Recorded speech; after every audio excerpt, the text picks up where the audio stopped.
Olá, estamos aqui em mais um programa, podcast com você.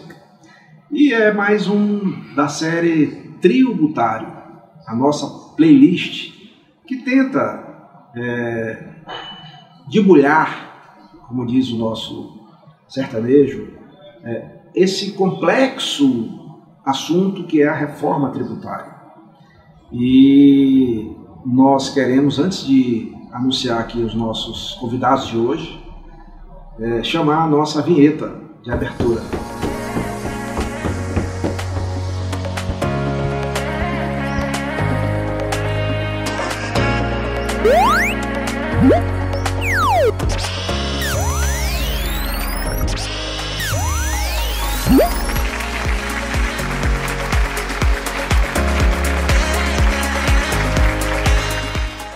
Então, como havia anunciado, nós temos hoje a grata satisfação de ter como convidado do nosso tributário o Mário, que é superintendente de economia da CNI, Confederação Nacional da Indústria. E temos aqui o Sérgio, que é técnico do governo federal, trabalhou no Senado durante longos anos, na matéria tributária também, e vamos aqui mais uma sessão, mais um programa, mais um episódio, mais um capítulo do Tributário.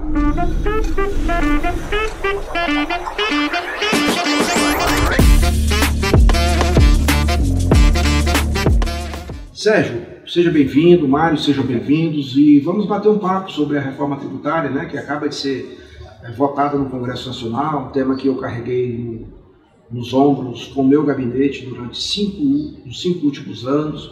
Eu tenho a alegria, a satisfação de ouvir dos principais atores desse processo, como o ministro Haddad, o presidente do Senado, o presidente da Câmara, os relatores atuais, que 80 e tantos % desse texto aprovado, ele vem lá do nosso relatório da PEC 110.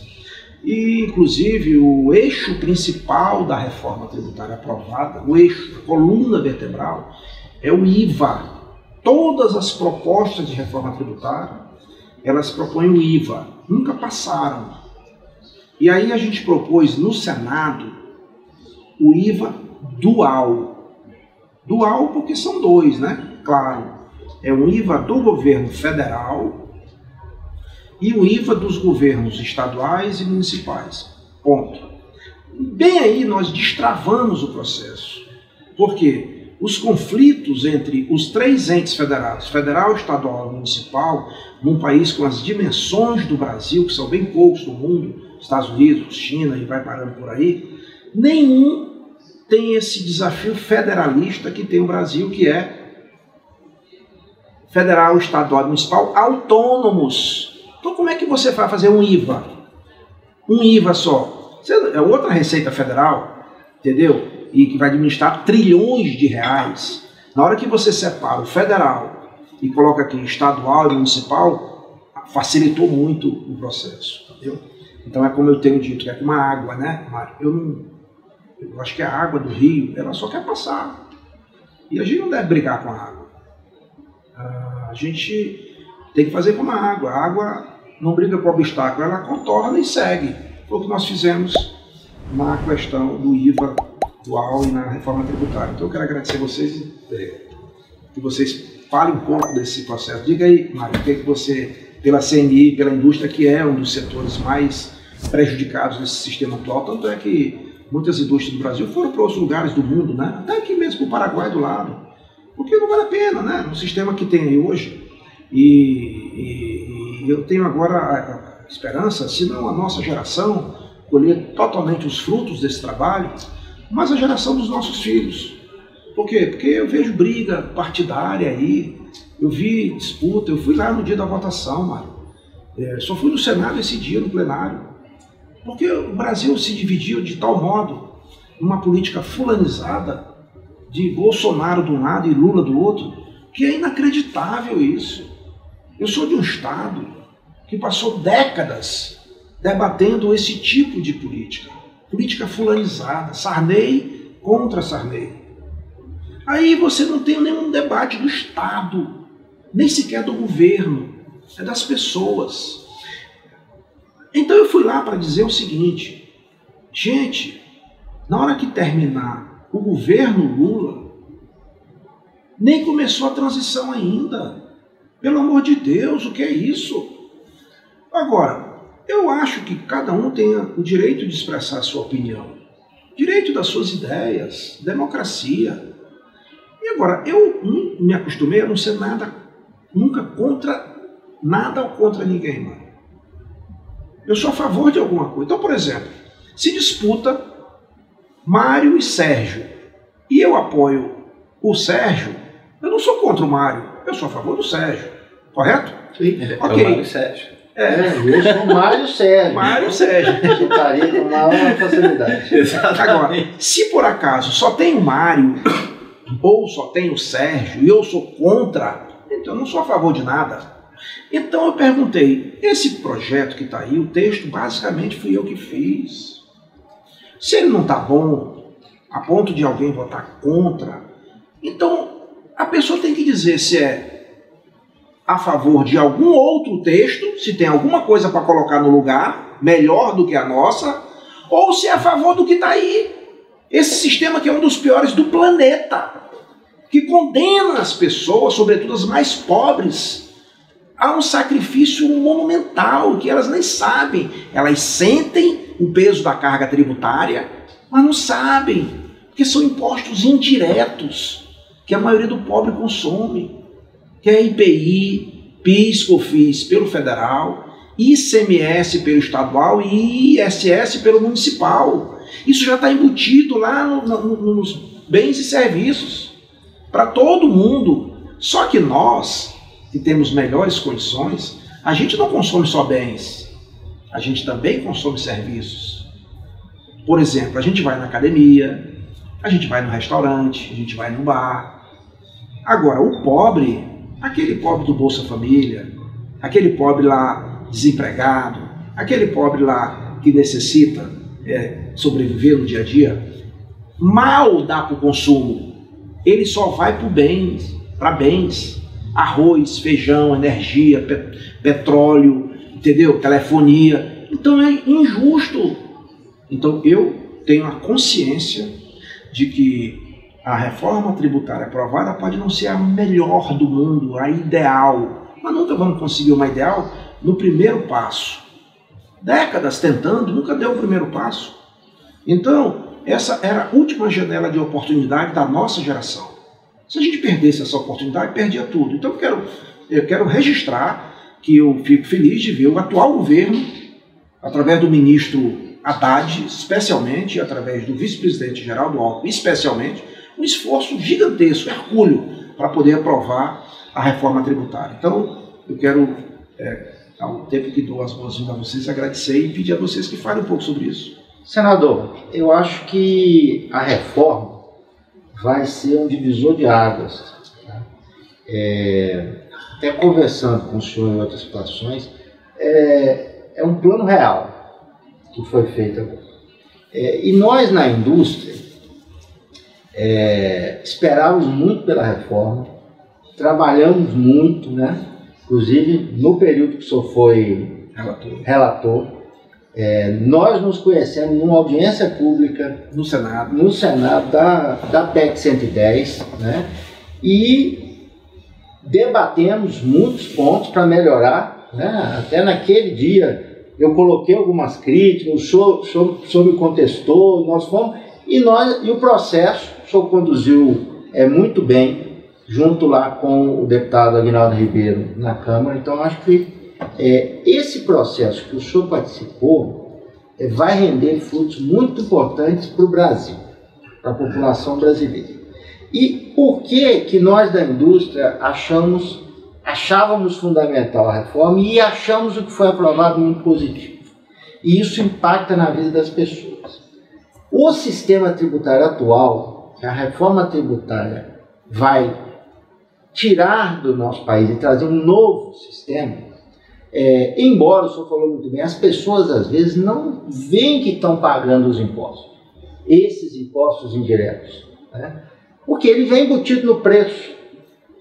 E o preço não tem nem o destaque como tem em outros países. Vem o preço do produto, ó, esse é o que você está pagando pelo produto e o imposto é esse aqui.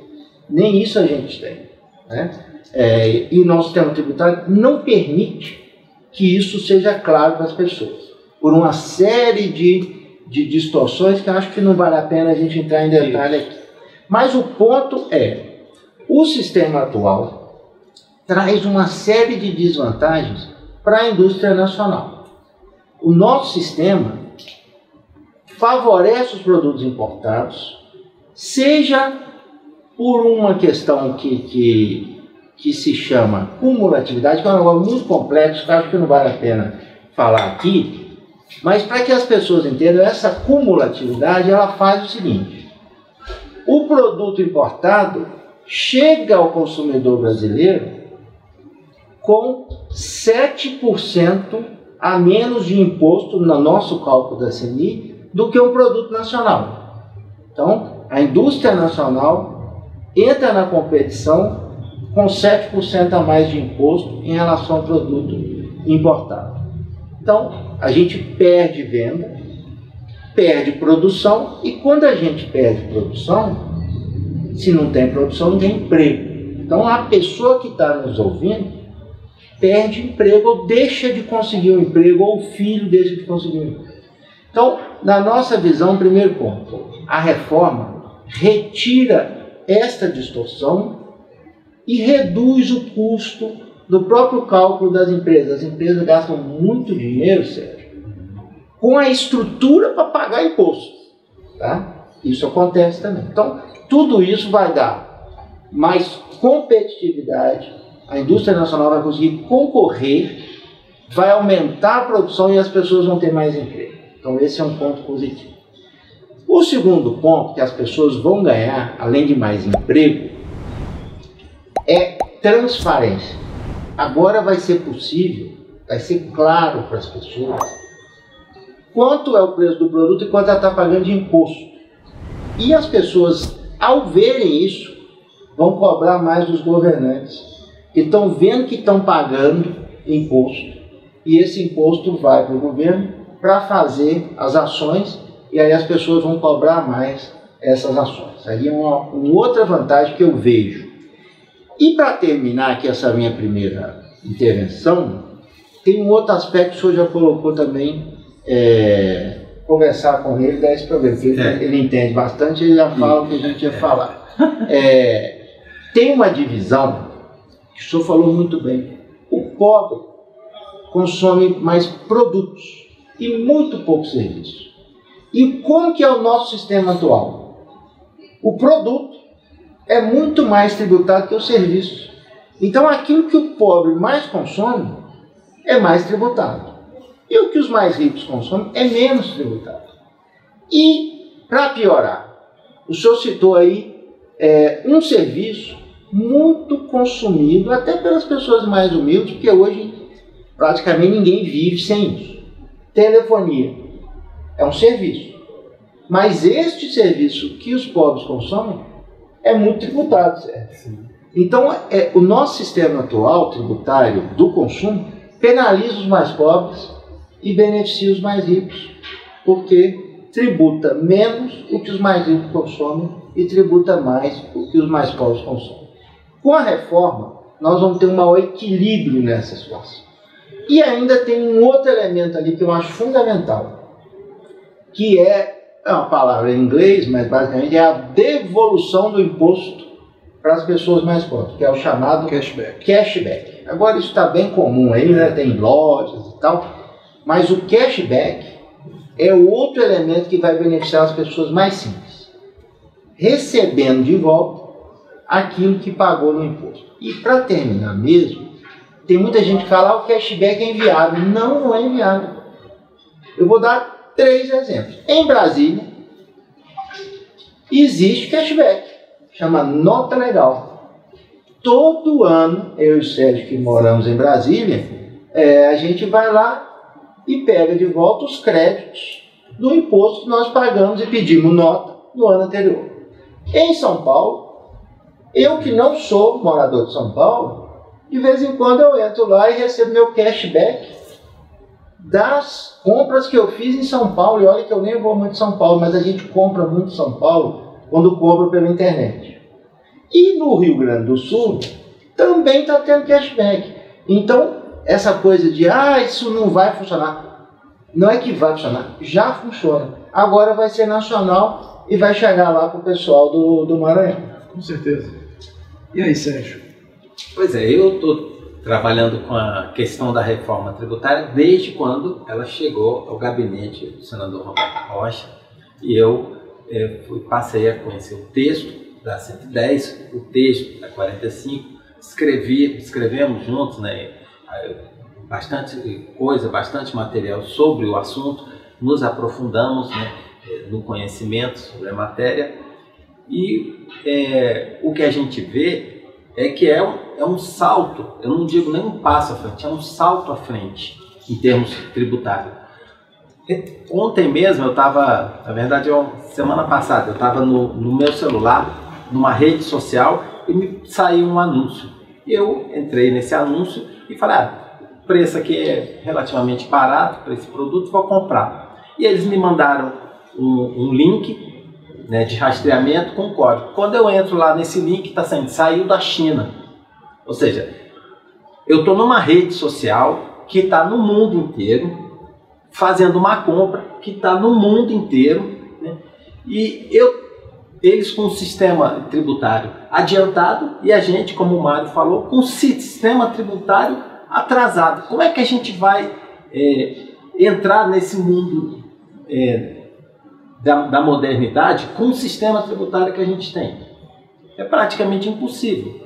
Porque veja bem, o produto lá que sai na China, quando ele chega aqui no Brasil, ele tem o custo de produção dele lá, mais o transporte, obviamente, né, que é o que vai diferenciar o preço dele lá no porto da China e no porto do Brasil, e eventualmente alguns custos associados ali à conversão da moeda. É basicamente esse.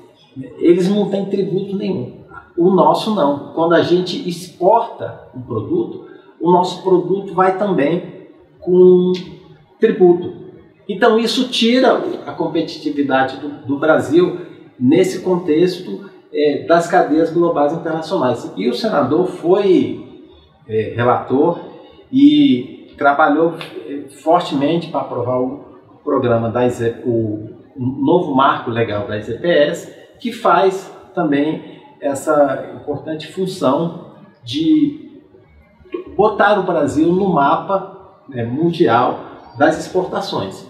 E com o nosso sistema tributário, mesmo o nosso sistema tributário atual, ele ainda dá alguma interferência. E o Mário colocou muito bem a questão da acumulatividade. Não quero aprofundar nisso, porque obviamente é um assunto complexo. Mas observa bem, hoje em dia, quando a gente vai pagar um tributo, tem um imposto que incide na circulação, tem um imposto que incide na produção, tem um imposto que incide no transporte, tem um imposto que incide no faturamento, ou seja, são vários momentos diferentes que incidem. Acabou isso agora com a reforma. O consumidor vai comprar, tem aquele imposto que é único, é ali no momento da compra. Ele vai pagar aquele imposto e é um imposto sobre o valor agregado, que vai nas diferentes etapas de produção, ele vai agregando valor ao bem, ao serviço, e vai criando a base de incidência do tributo. Então, a gente vai ter uma mudança significativa agora no processo, né, de tributação, e vai facilitar a vida do consumidor. O consumidor vai na loja comprar um produto, ele vai saber, isso aqui é o preço do custo do produto, e esse aqui é o tributo, é o tamanho do tributo que eu estou pagando. Mesma coisa para o produto importado.